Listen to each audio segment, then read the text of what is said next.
Menyusul peningkatan kasus positif corona yang kian mengkhawatirkan, pemerintah mengklaim sudah melakukan sejumlah langkah, di antaranya dengan mendistribusikan alat pelindung diri atau APD, screening test, dan obat-obatan ke daerah-daerah yang memiliki pasien positif corona.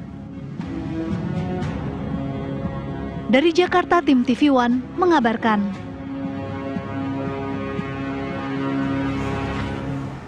Ya pemirsa, lalu bagaimana informasi terkini penanganan pasien COVID-19? Kami ajak Anda bergabung dengan rekan-rekan kami. Ada Ken Ana di RSUP Persahabatan, Debbie Tobing di RSPI Sulianti Saroso, dan Fahmi Dwi Sutrisno di Wisma Atlet Kemayoran, Jakarta. Kita ke Fahmi terlebih dahulu di Wisma Atlet.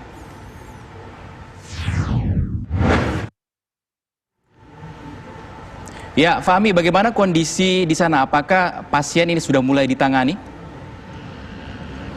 Baik, Rizky, memasuki hari kedua di Rumah Sakit Darurat Kemayoran, Jakarta Pusat. Memang di Wisma Atlet ini kami memantau sudah ada beberapa rumah sakit swasta yang terlihat di ambulan mereka. Ini mulai mendatangi lokasi Rumah Sakit Darurat di Wisma Atlet ini. Sejak pagi tadi bahkan kami melihat juga ada beberapa warga yang mengantri memang ini untuk melakukan check up atau dia merasa ingin melakukan rapid test di Rumah Sakit Darurat Wisma Atlet ini. Namun sayangnya dari pagi ini tidak diberikan masuk oleh penjaga keamanan gugus tugas keamanan dari BNPB dan TNI yang memang menjaga lokasi Rumah Sakit Darurat di Kemayoran ini sejak dari hari kemarin begitu.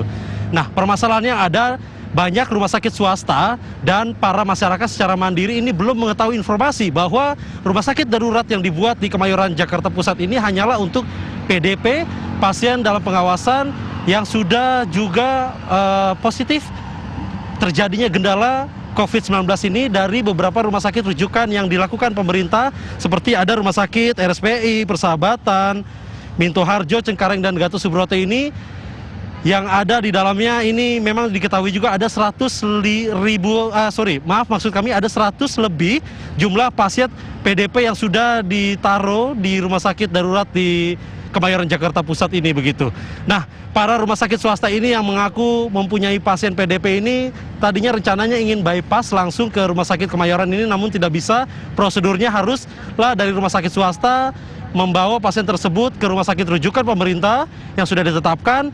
Lalu setelah ada rekomendasi dari call center 119, barulah pasien tersebut bisa ditaruh atau dirawat di Rumah Sakit Darurat Wisma Atlet Kemayoran, Jakarta Pusat ini. Juga masyarakat ditekankan ini tidak bisa melakukan rapid test di Rumah Sakit Kemayoran Wisma Atlet ini karena memang di Wisma Atlet ini hanya untuk melakukan perawatan pasien yang sudah bergejala. Diketahui juga tadi saya bilang ada 100 lebih begitu. Ini mungkin kurangnya sosialisasi dari pemerintah dan ini juga menjadi PR bersama untuk menegaskan bahwa di Rumah Sakit Darurat Kemayoran ini tidak menerima pasien di luar rumah sakit rujukan yang sudah ditetapkan pemerintah begitu.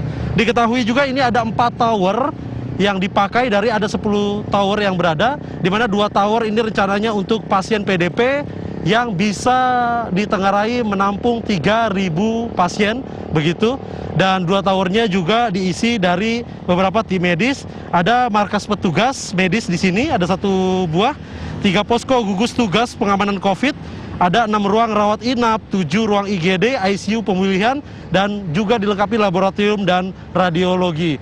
Juga yang sudah kami ketahui juga sudah ada 48 dokter umum, 30 dokter spesialis yang sudah disiapkan di Rumah Sakit Darurat Wisma Atlet Jakarta Pusat ini. Ya, demikian bisa kami kabarkan, Rizky. Baik, terima kasih Fahmi Dwi Sutrisno melaporkan langsung dari Rumah Sakit Darurat COVID-19.